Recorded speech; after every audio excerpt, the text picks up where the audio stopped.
You are listening to the EleAMental podcast.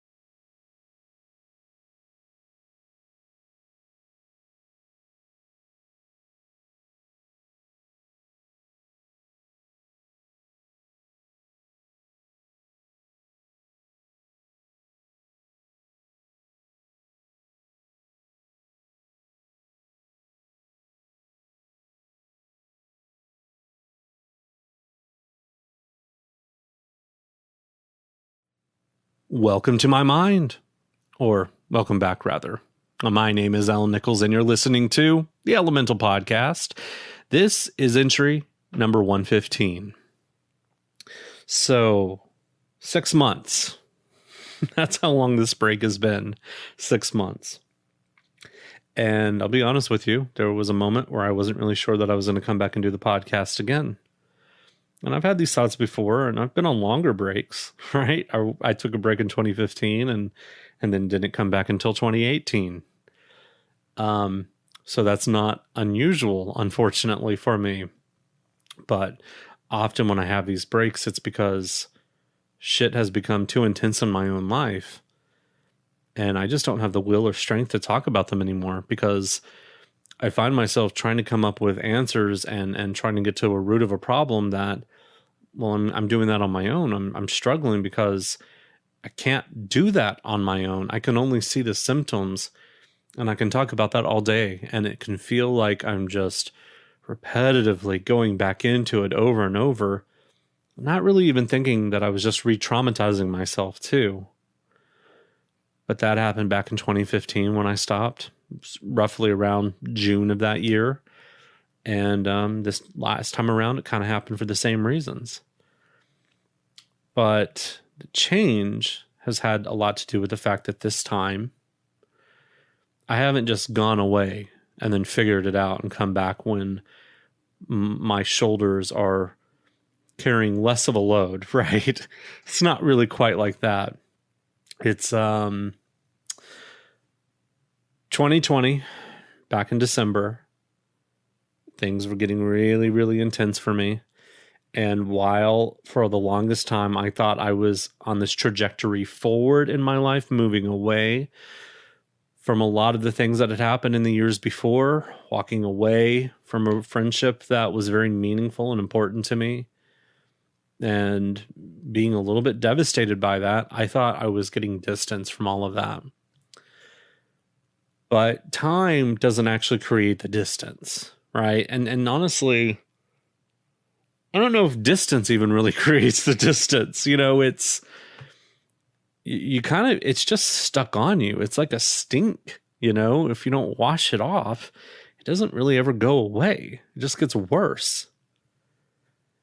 And really what I can see that I was doing was festering.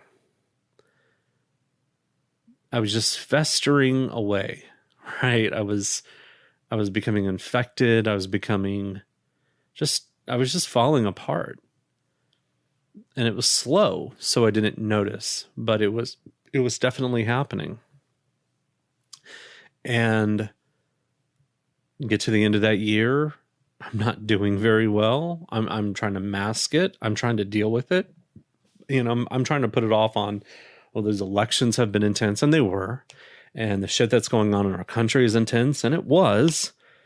And I'm dealing with a lot of nonsense coming out of my family, and it's causing division, and that was true too. But these were all things that were exacerbating a current problem that I wasn't really addressing. And the truth is that the end of my friendship was more devastating to me than I wanted to admit. It connects into a lot of other things going on, long trends going on in my life that are a little too painful for me by myself to confront. I don't have the right people around me to help me confront those things. I don't know how to do that on my own. I don't even know how to begin. I don't even necessarily know if I see all of the problems and all the intricacies involved in that. I'm a mess. I'm just this utter, complete, fractured mess. So, of course, January rolls around and the New Year's no better. And there's strife here in my family because New Year's was kind of a nightmare. A lot of QAnon bullshit. A lot of the church people coming around. I escaped. I got in the car and I drove to McDonald's and I sat there until 5 a.m. in the morning and didn't even return. It returned after that. But yeah, I was not in a good place. I was very angry. And I thought I was angry at these particular things, but it was an underlying anger. There was something else deeper trying to come out, right? Finally, and it was looking for anything that it could tag onto so that it could come out because it's been caged down below and it's hatching an escape plan.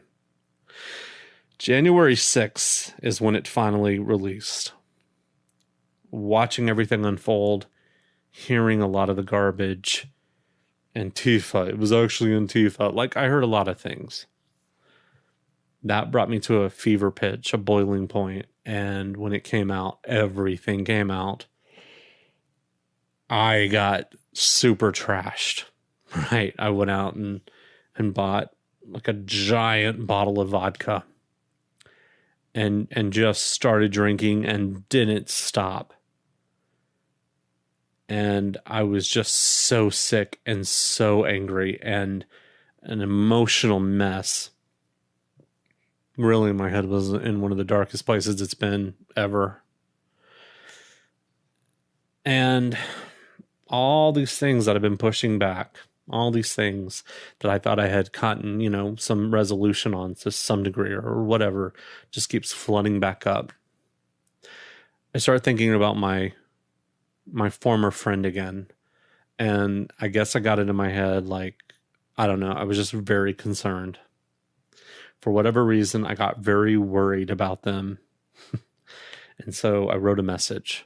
I don't remember writing the message. Like I said, I was very drunk. There's not a lot of places for me to escape to. So I was in my little desk hovel area, closed in as much as possible. And, I sat there and I wrote a message out to them, and I guess I was in my mind enough to know that sending it to them by normal email was probably out because they have most likely blocked me on everything. That's kind of their MO. Once you're out of their life, they block you everywhere, right? They don't want you to have any access points to them whatsoever. And not that I know that's absolutely the case, I'm assuming. But anyway, yeah, I ended up logging into another Facebook account that I have, which I used for kind of this PR thing. It was a project I was working on, and it's old and I hadn't been on it for a while, but I logged in and I sent a message through that account because, they hadn't blocked that one. And I forgot about it. And about a week later, I was doing something for work, so I needed to log out of my personal Facebook and log into my jobs. And while I was doing that, I was on the landing page and I saw a notification for this other account. And I was like, oh, well, let me check that. Let me see what that is. I log in and I see my friend's profile pic and I'm like, oh shit, why are they reaching out? And then I remember, and I'm like, fuck. I sent them a message. I'm like, what the hell did I say? And I opened the message and look, I briefly glimpsed at mine and it was paragraphs long. I'm like, fuck. I was just so nauseous. I just couldn't believe that I had done that. I'm not the type normally to do that either. But there I was saying all this. I don't know. I don't know if I was trying to make amends. I don't know if I was trying to rub it in their face or I wanted to get my final word in. I have no idea. but it was a true train wreck of a message. The only time I've been faced with something similar where that feeling has come over me of just like, who the hell is this person writing, was years back. And I was also in a very bad depressive state. And I had wrote a message off to a friend, and then years later, cleaning out my email, I'd come across it, and I was just kind of horrified, right? Like, who is this person? This is the first time I really came face to face with the fact that I change when I'm in a super depressed state. And honestly, that realization should have made me think like, well, maybe you should go get tested. Maybe you should figure out if there's something else going on. Maybe this isn't just your run-of-the-mill depression, because this is not typical behavior. But I never did. Still haven't, though that is changing here very soon. I'll get into that later. But anyway, I read the response back to me. It was short, but brutal. And there's one word that really just stands out to me. And that word was unstable. They said that I was unstable. And I was just, I mean, I don't know if there's a word that could absolutely devastate me more than hearing that. And honestly, kind of fuck them. I mean, yes, I get the message. But this is something that I know would have crossed a line with them when we were friends. I was very careful. I tried to be very careful never to cross those lines, never to say something that was damaging. It's not that we didn't fight, but I always thought, like, I'm going to fight clean. I'm never going to start taking what I know. I'm not going to use the collateral in this friendship, right, and create an atmosphere of mistrust because I'm taking those things when we fight and shoving it up that person's, ass, right? Like, I don't want to be that person. And I want to stay on point. I want to really fight what the fight is about. I don't want to play dirty. And they didn't. And so since I didn't do that, they didn't do that with me. But I'm thinking like, oh, this is how my friend would have approached it. But I'm not dealing with my friend anymore. I'm dealing with someone who resents me. I'm dealing with someone who, in their mind, I am now, even though one of the last things they said to me is like, I'm not your enemy, but it's like, or never your enemy. But I'm like, I know you. I know that's not really the way you see this. Sure, you'll get some time and distance and, but no, I will never be a part of your life again. You will never, ever. You just won't do that. That's not in your character. That's not in your nature. Which is why, if I were in my right mind, I would have never sent that message. As far as I was concerned, we had our last conversation. And I knew that if I was looking for closure from them, I was never going to get it. Problem was, in my relationship with this person, over the years, I grew very accustomed to just shutting my mouth about things, not saying what I was really thinking. I went from a place of being so open and confiding in them almost everything to a place where I was afraid of pushing their triggers. I was afraid that if I say the wrong thing, this person is gone. Now, I really don't mean to make them out to be some sort of like extremely flaky or very sensitive person in that way, but it was just, that's more the way that I saw things, but it was also the thing that I had seen them do to other people.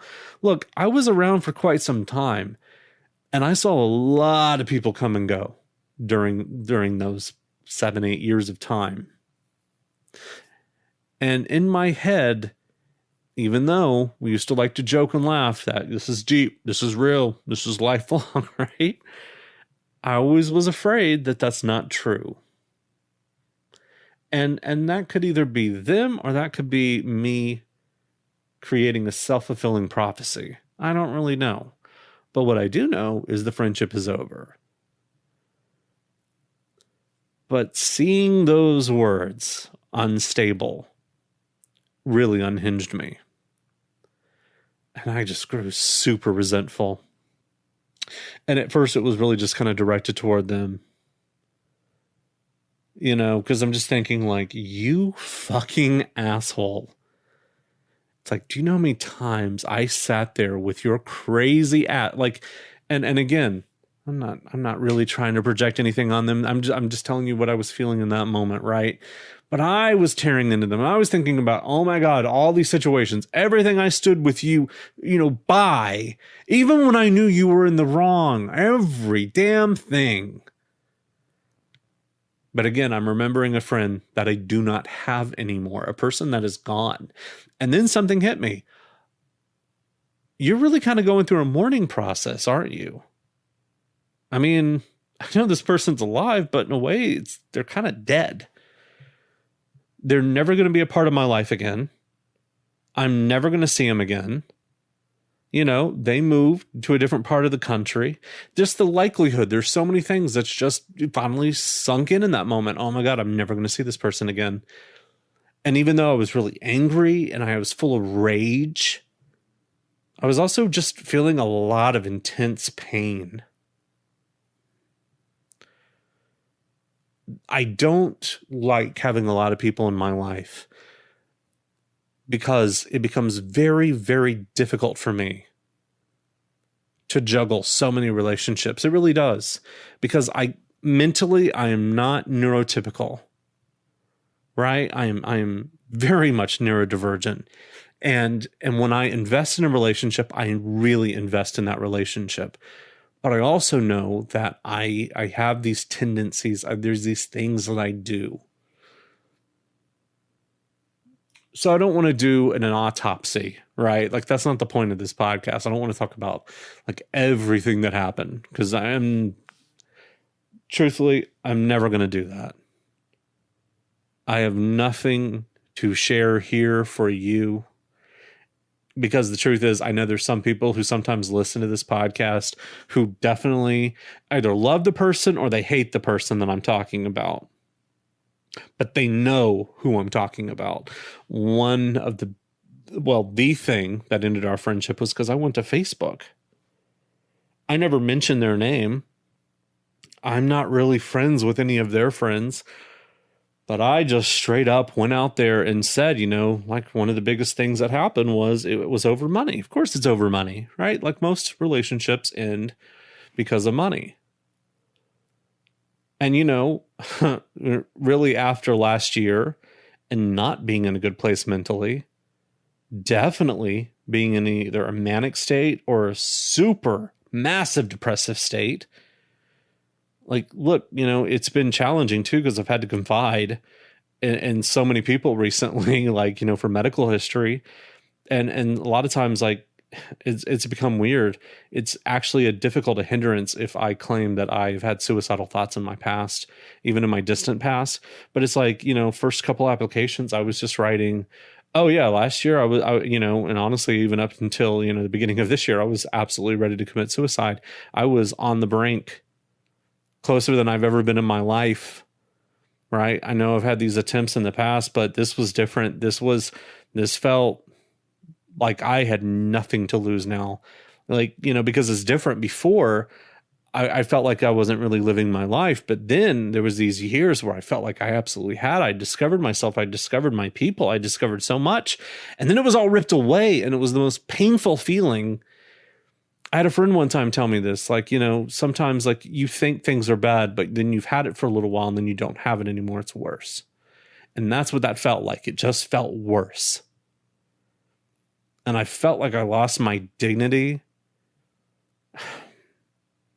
They had done some shit too, that I feel like they had said some stuff to certain people who were coming and still collecting property that they had left in the apartment. And honestly, whether that's true or not, that's what was going through my head. And it fucked me. It really seriously fucked me. So I go into this year and I'm just faced with the reality that I do not have the ability to fight this anymore. I don't have the tools to fix the damage that is done. I can't fix that relationship. I can't fix what's going on with my family. I can't fix myself. I'm fucked. But somehow, I got some sense of the idea that maybe the reason I feel that way is because I've never really bothered asking for help. And I also hadn't mentioned that, look, my ex-friend, unfortunately, they became a de facto counselor. I mean, that's good. You want your friends to be there and supportive when you're going through really troubling and difficult times. But this is a great scenario to take a warning for. They knew everything that was going on in my life. They knew me, but we're also friends. And in your life, sometimes you need people who are absolutely your friends, people that are close to you, people that you confide in. But then you need someone who isn't that at all. Someone who listens and can be objective with you and can call out what it is you're going through, what is you're experiencing. I have never, ever really been in therapy. I've seen a psychologist a couple of times, and that was back way long ago, back in the early days when I was starting transition. And that was something that I kind of had to do at the time. Though I ended up finding another doctor who didn't need a psychologist to co-sign for me that, yes, this person has a mental illness of being transgender.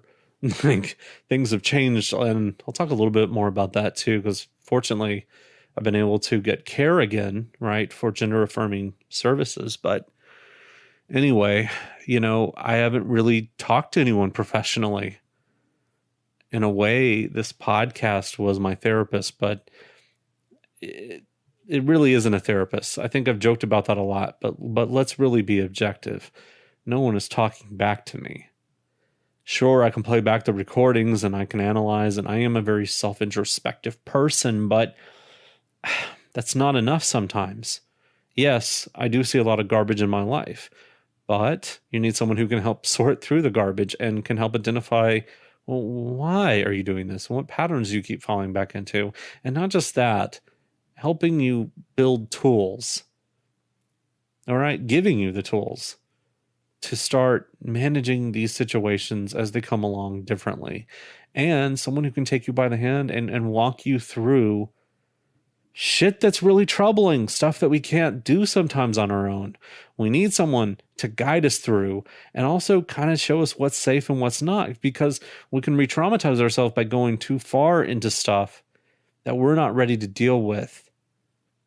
Usually someone who has better care and has worked with many patients and has experience and has this education, right? Has this experience. They can help you go through safely. But it's a construction zone, right? And you're just a pedestrian. And you need someone who's going to tell you, like, that beam's not safe. Don't walk under there. That's not finished.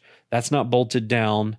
You need someone who helps you guide you through this very tricky and difficult process. Because you could be doing really well and you could be just powering through all this trauma, but you might hit something and it might undo all your work, all your hard work, right? All that effort just gone, and might make it worse. It's like back to the construction zone, right? Let's say something just catastrophic happens and the entire structure implodes, right? That's a lot more difficult to get back on course if you're dealing with the wreckage and the devastation that comes with something like that. So anyway, I had the sense that, and I was like, I'm waiting for medical insurance to get covered, so that I can go out and I can, go see a doctor for a variety of different things, because I was really unhealthy. And I've known that there's been a few physical ailments that have just been happening, which I know was from years of just abusing my body now and not really taking care of myself and not eating well. And just, again, like, just so much trauma, especially as we got into COVID-19. Like, I gained a lot of weight and I hurt myself, and just time and time again, right? Like, things just making me worse. So it was like, I need to see a doctor. I need to get my blood levels checked. I need to see if there's anything else going on. I had a suspicion that there's something going on with my thyroid because the weight gain doesn't really make a lot of sense if I were eating a lot. Maybe the lack of, activity, sure, but I've changed those things. I'm far more active now. My diet has improved. I've been doing this for quite some time now. I'm not really seeing a lot of physical change, so I'm wondering like what is going on. And that's when I'm like, I need to see a dietitian. I need to get blood work done for my thyroid and see if there's something going on there. So that is stuff that's all in process, right? That is stuff that I finally have going because I finally got my medical insurance back. But that took a long time to get there, right? That was confusing and difficult. While that's all going on, I'm like, but I can't wait for this to finally come through. I can't sit through another interview and hope that, one day I get insurance cards in and I'm ready to go. Right? What do I do now? What can I do now? And fortunately, through this entire time, right from the beginning of the year on, my business has been doing pretty well. That's one of the things that's been a little bit of a head scratcher for me, is that I haven't really decreased in my output, like the momentum that I have there. I mean, though I did tell someone the other day, like momentum is momentum. So if you have it in any area of your life, you can very easily transfer that momentum. It's just propulsion, right? You're going forward. So as long as you can keep that and maintain that, you can ride it in different areas of your life and then use it for your creativity or whatever. But that's been going pretty well. But it's been the mental health stuff that I know that if I don't get treatment now, then I don't know. I mean, it's not that I just want to throw out some like idle threat or make people concerned. It's just, I knew that I needed it now. There was no time to wait. It's now or never. So I decided to go with BetterHelp. Fortunately, they've been offering discounts for their service, but still been actually quite a bit of money for me that I just, normally I'd be like, holy shit, but I just made a decision like, you need this now. This is a financial investment into your life and into your future. So you're going to pay it. You have the means to pay it. It's going to hurt, but you need to pay it. You need to do this now. So I started on therapy, and I've now been on it since about mid-February. I do a combination. Sometimes I do face-to-face, over FaceTime, or, through their app. And then other times I do conversations, through text and stuff. But I can't tell you how many things have changed for me, how many things, like real revelation moments. Do you remember, in Bill and Ted, like Ted, he has Freud on the stage, and he lifts up off the couch and says, whoa. It's kind of what I feel like sometimes. And it's very corny, right? Like, and look, I'm not going to bore you with like everything that goes through therapy, or everything I've discovered, all my revelations, all my like, oh my God, I've discovered this. Like, I told people this before, and I keep it true now, even while I'm going through it, but keep your therapy in session. Right? That breakthrough that you had, right, doesn't mean that now you're licensed to go out and help everyone find that too. It's great that you had a discovery. It's great that you're feeling great, but don't go out and try to be a therapist to everyone. That's annoying. It doesn't work. So, but this has been so instrumental in bringing me to this place that I am today, and getting me to confront a lot of really scary things in my life. Since I've been in therapy, there's a few things that now I know to be very true, things that I always questioned before, but now I'm seeing far more clearly, just events in my life that I had downplayed, right? Like childhood PTSD. I have childhood PTSD. I mean, I think a lot of people, if you've listened to this podcast for over the years, you're probably like, you didn't know that? But yeah, I really hadn't accepted that. I mean, I have all the symptoms and I'm hyper vigilant, but I don't have PTSD. No, I did. I do. And it has been a huge impact on my life. It has caused so much confusion and so much damage. But I never really wanted to accept that. I always thought for you to have PTSD, I mean, that's what stuff like soldiers have, because they get shell shocked and whatever, all these outdated terms. But no, I mean, if you've been traumatized in your life, when you were traumatized when you were young, a lot of people are, but yeah, you can have PTSD from your childhood.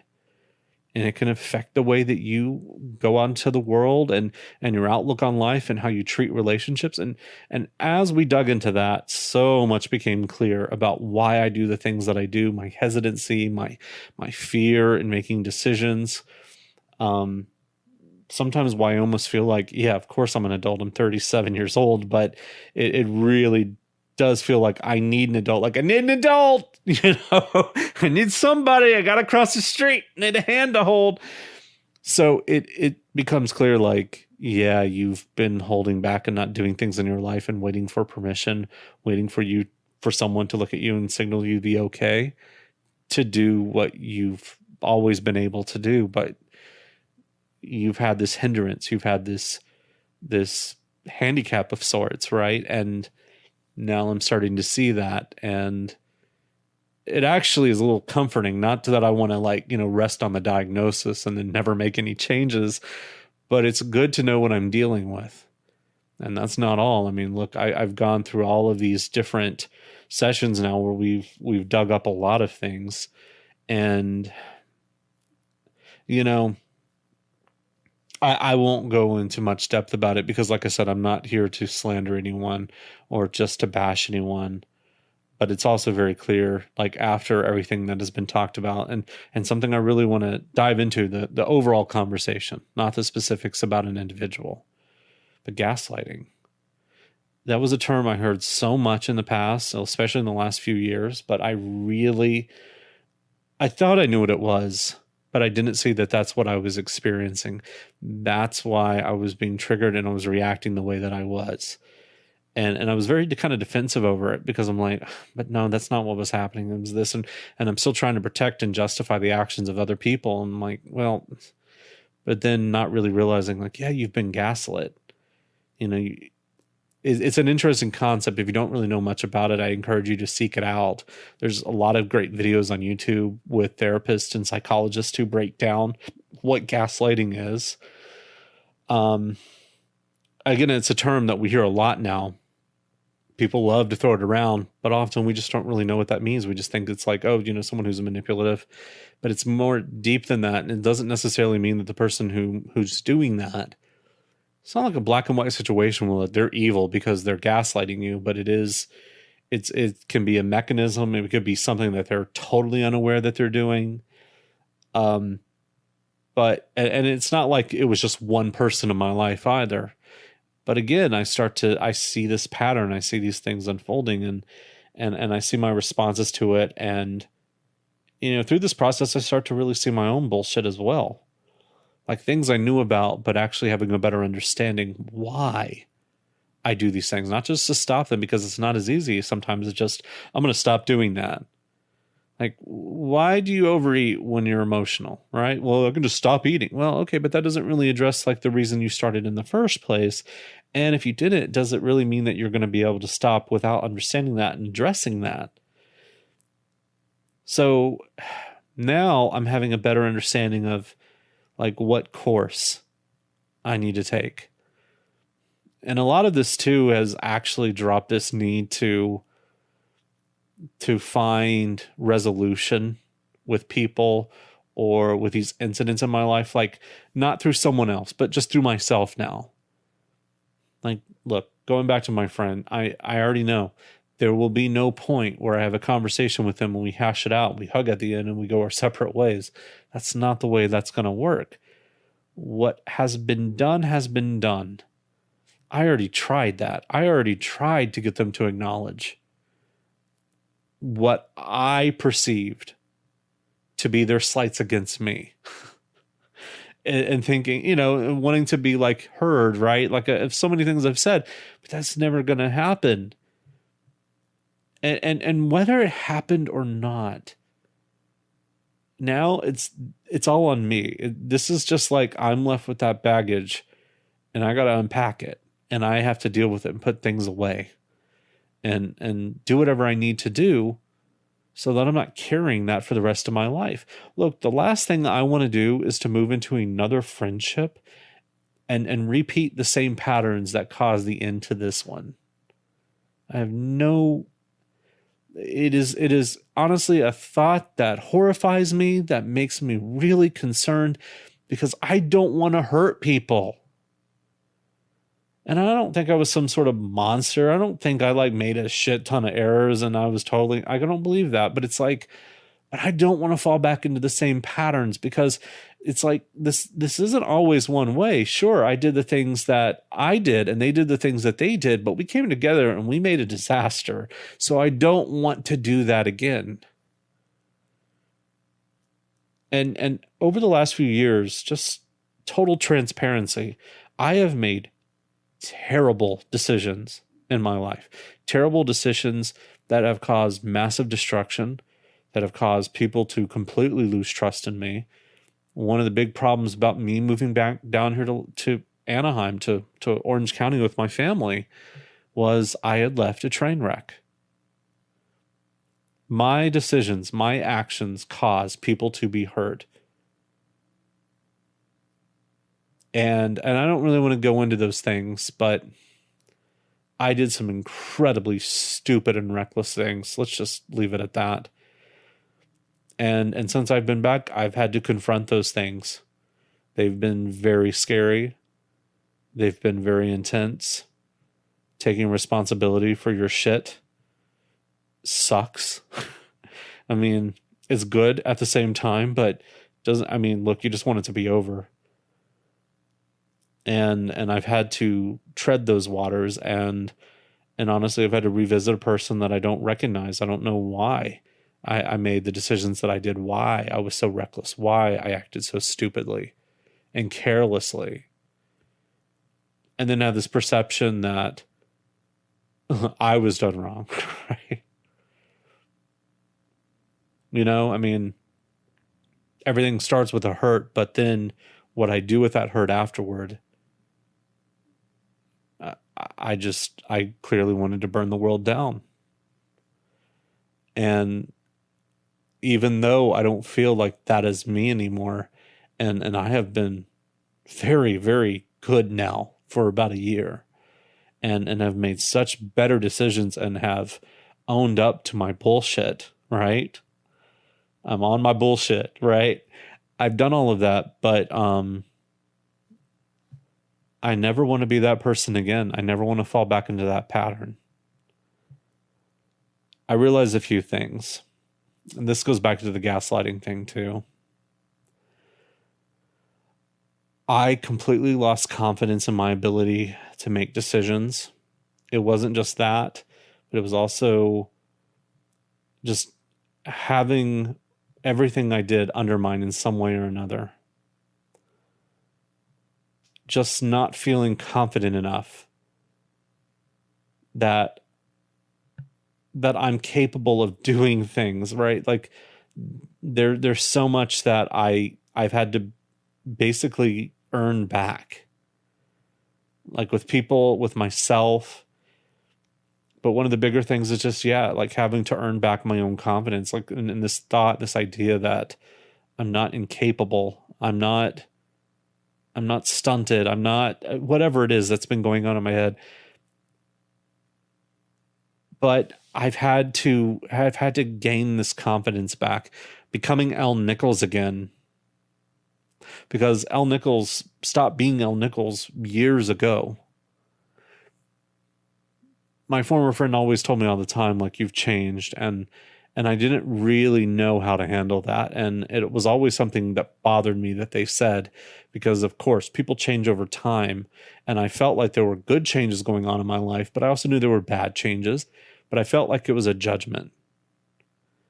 And it affected me. And I felt like, oh my God. And I'm like, I don't know. It's like years and years ago, I didn't need anyone to tell me what I should or shouldn't do. I didn't need anyone to back up my plays. It's not that I was just like, oh, I'm not going to take anyone's advice, but I was confident enough to go do things. I moved into my apartment in 2017, at like the end of 2017. And I thought I was going to have all this freedom and independence for the first time in my life because I wanted to assign a lot of blame to my aunt. And while things had gotten contentious there, and we had a lot of hurt feelings between the both of us, I thought like, look, we're just around each other too much. But now that this is, getting resolved and she's moving on and I'm moving on, but nothing really improved for me. Nothing really got better. And then I was in a scenario, then after about a year of doing that, I was just struggling. Then I moved in with friends and then I thought, oh, well, this is so much better. And, it wasn't that it wasn't. Really, that wasn't a scenario like that maybe I've tried to make it, right? Like, oh, this was such a bad idea. And, I've entertained a lot of thoughts when it comes to that because, well, truthfully, like the one bad idea was not being on a lease, right? Like having no real protections, no real rights, no voice, right? That is why I was angry about my living situation. But in some ways it was better because I was back around people who actually were very supportive. But, we're all going through our own shit. They were going through their own shit too. And maybe it's not the best idea, people who are going through all of this intense shit, to be living with each other, right? You need somebody who's stable in your damn life every once in a while. Again, it's not me wanting to tear down anyone. I don't want to do that. I'm not harboring some intense resentment anymore. But I am seeing these things, these mistakes that I have made. All I can do is own up for my own mistakes and try very hard in the future.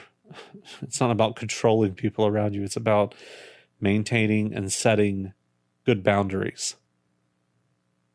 I think that had I maintained better boundaries, had there been better communication, this is not just directed at my ex-friend. This is at everything in my life, with my family especially.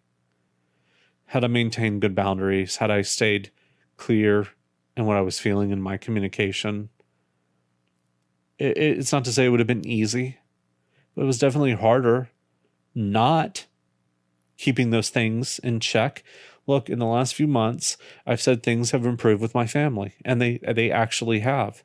One of those things is telling my family and honestly opening up and revealing my feelings about a lot of things. I've been telling my family more and more lately, I really do hate it when you call me Brian. I just dead named myself. I'll beep that out. But I hate that name. I hate hearing that name. It causes pain. It's always caused pain. If I'm being 100% honest, I've never liked that name.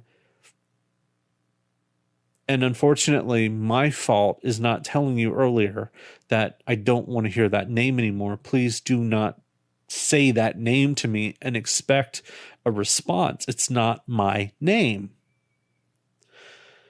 In the last many months, one of the efforts I've undertook is like trying to actually go through a legal name change finally, right? Because it's about damn time, right? I changed it over a decade ago and everyone knows me by Elle, but I still have this dead name that haunts me, that pops up every single time I have to fill out a legal form, or every time I have to use my credit card, or I get emails from shops because I have to put this name and whatever. It's annoying. It's annoying seeing this name pop up as much as it does. And but I'm going through those changes, right? I'm going through those steps that are necessary. And with politics with my family, I've been very clear that, like, look, I know that you stand on these principles and you think this and that, but I do not. And I cannot tolerate like a 24-hour news cycle of Fox News every day. We can't have it cranked up, where it's like it's unavoidable. It's only shit I can hear. I understand you watch whatever you want. Well, I need to if I'm going to live here and my family is actually not only happy that I'm living here, but they want me to be living here. I think it's working for them in the meantime. I think we're all struggling to get things done. And this is actually a dynamic that seems to be working finally. But look, and my goal is, of course, as it always has been, to build up my business, make things stronger, do whatever I need to do to reestablish trust and a good relationship with everyone, which I think I've actually managed to do. But, it still takes time. One amazing thing that's happened this past year is that my credit has made a huge turnaround. I started paying things off. I started addressing situations that I knew that I needed to be responsible for. I just started thinking like long term, I don't want to be in this cycle of just never being able to have any kind of established credit. So that, because look, rich people have credit. One of the reasons they're rich is because they have credit. It's not necessarily about having money in your wallet. It's about kind of having access to credit, because then it gives you access to be able to build your business and do other things. And there's also a comfort in knowing, though, again, I'm not trying to really bump up the capitalist system either, but there is a comfort in knowing that people are willing to take a risk on you. And, that's just kind of important to me about reestablishing my name and who I am as a person. And anyone who comes along in my life, I want them to feel, no matter if it's a person I'm friends with or romantic relationship or family or business and professional and banking, I want everyone to know that my name is a name you can trust, that I'm not here to do you dirty. I'm not here to be an asshole, right? I'm going to come up and I'm going to address, anything that I do, I'm going to be responsible for. And that's going very well. I think in the next couple of months, I'll be in the 700s. Probably well into the 700s, which I'm excited about. With that kind of opportunity, it means getting a new car. So I've held off, like buying another car, getting involved in some other thing with a vehicle at the moment, because I'm like, no, I want to continue building my credit and I want to get into a good lease situation, because I'm thinking lease, I know, but I want to do that. And, and then I'm just thinking about the possibilities of, if I had access to credit and I was able to get a business loan, which I'm very close to doing actually, what that would do. Because always an issue with me has been, it's not the ideas, and it's not finding a community of people who will buy my products and support my work. It's always been, I just usually never have any money to be able to put into developing products and putting them out. And throughout this year, I've probably put out more products than I have in the last 10. And it has been so much fun, like getting dirty in art, right? Like, and I don't mean like dirty art. I mean, just, getting in the thick of it, right? And coming up with these really interesting concepts. The other day, I was talking to my mom, and I'm finding actually that the more and more I talk to her, I find these ideas, like this inspiration. And I've been running with those ideas more and more. And I have something really cool that I'm working on. And it's a project that goes over many different things, but it's an evolution of things that I've already been doing. It's an idea that I had a long time ago, but I'm like bringing it now to the modern day. And I'm thinking like, this isn't a pipe dream. This is something accessible. And this is like, I've built a reputation. My customers know who I am. My artwork is actually becoming more familiar with people. As all of these things start to happen, I start thinking of like, well, what's the next thing I can do? What's another really cool thing? My business is called Eluded, right? The tagline is escape the ordinary. Okay. How am I doing that today? That's what I tell you every single week. Well, not in the last 6 months, but that's what I used to tell you in the past. Like, escape the ordinary. It's a message and an idea and a concept that I want to live my life around. I'm not an ordinary person. I don't think how neurotypical people do. And the things that I like to create, I like it to be things that people didn't even know they wanted in the first place. And to do that, you have to break out of patterns, and you have to break out of what everyone else is doing and the things we've become so accustomed to. Like, even, let's say you decorate an apartment. Well, most people look for references, and they pick a color scheme, and they choose a style of furniture. I was thinking about it recently, and I was just like, what if you were to take foam, like soundproofing foam, right? But you cut it in a different way, and you actually change the shape of a room. Rooms are square. I want a room that has more of an organic shape, right? That has more rounded walls. And then I started thinking of the Bat Cave from Batman Forever. Look that up sometimes. That's actually one of the coolest looking sets that they ever made. I love that set from Batman Forever. The colors are striking. There's kind of this industrial, and it's a combination of what's going on in the cave. Like they took machinery and they started creating like a layer system, right? Like it's stacked layers where these giant columns, right, are in the cave. But anyway, I saw that and I'm like, I could make a room like that. And it could be a studio space, right? Because I would want to use foam, so it could be soundproofing, but I would cut it in this way. I wouldn't just put it up on the walls like, big egg crates everywhere. I'm like, there's something I could do, and it would change the look of the room. I want a secret entryway to a room. These are things that I'm more and more fascinated by. And instead of thinking like, well, I can't go buy that in a store, so how could I ever have that? And I'm thinking, I don't need a store. I'm going to unleash my imagination and my creativity. I'm going to come up with something amazing. People are, and it's not that it needs to be expensive either, but it's like, I want to break out of this idea of these limitations that are kind of, they're kind of abstract, like they're unnecessary. But I guess we just kind of lean into like these trusted things, right? These taste makers.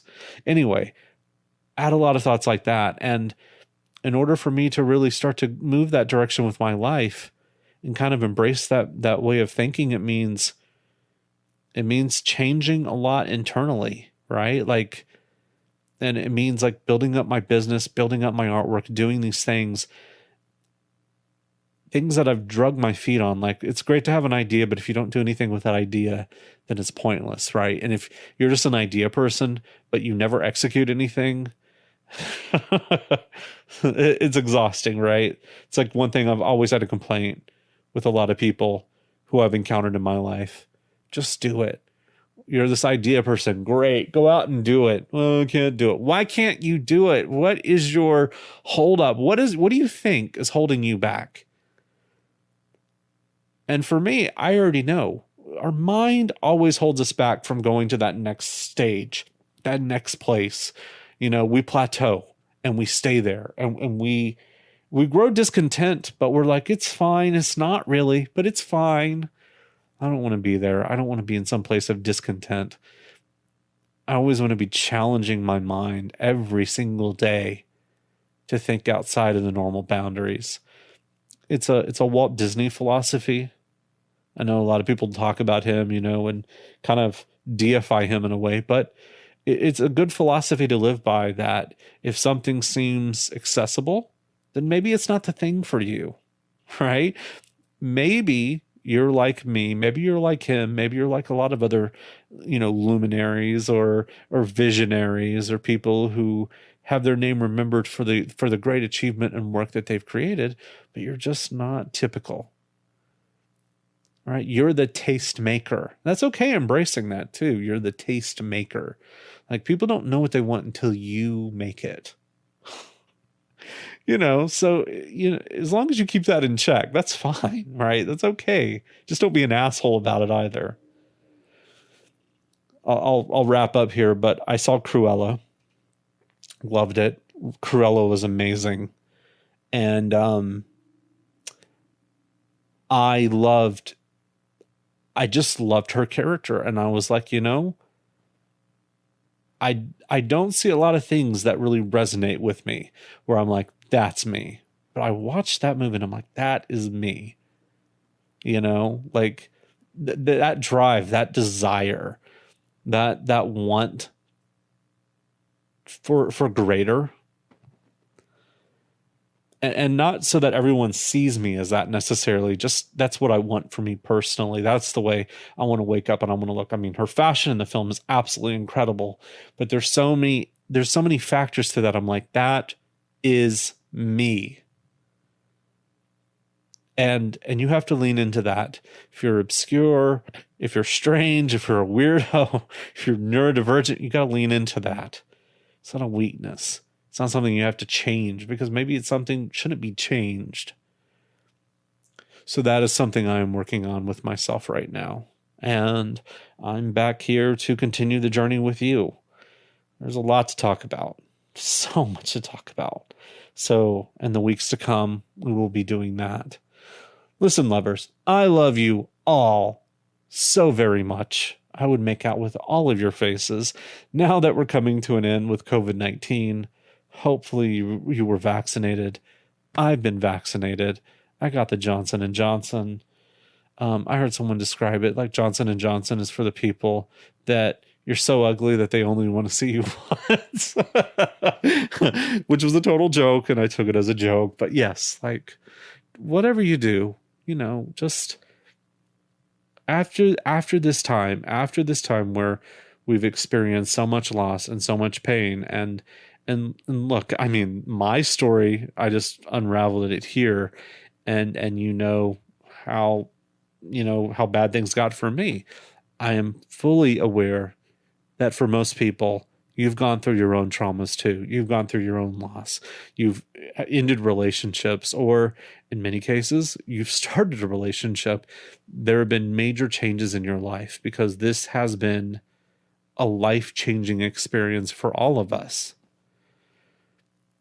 We don't have responsibilities to go back to the status quo. I know people keep saying, like, just want things to go back to normal. And hopefully that's not what people mean, like normal, like going back to the same bullshit as before. Choose a new bullshit, right? And make that your new normal. So I've been thinking, do I really like my sign off? You know, because I don't know. I've always felt like, yeah, that was just kind of thrown there at the end and I never changed it. Let's just simplify and make it a little bit cleaner. Guys, thank you for joining me here. And I'm going to remind you every day to escape the ordinary. Goodbye, everybody. This concludes this entry of the EleAMental podcast. If you enjoyed today's show, head over to houseofel.com to gain access to our show notes, additional podcasts, the photo diary, and more. If you're feeling financially benevolent and would like to support this podcast, go to patreon.com/lnichols, and for as little as $1 per entry, you'll get an ad-free version of this podcast, patron-only monthly live stream Q&As, and Elle's everlasting gratitude. Music was provided by Damn The With Siren, featuring the songs Big Mouth and Soft and Blue. All music was used with the artist's permission.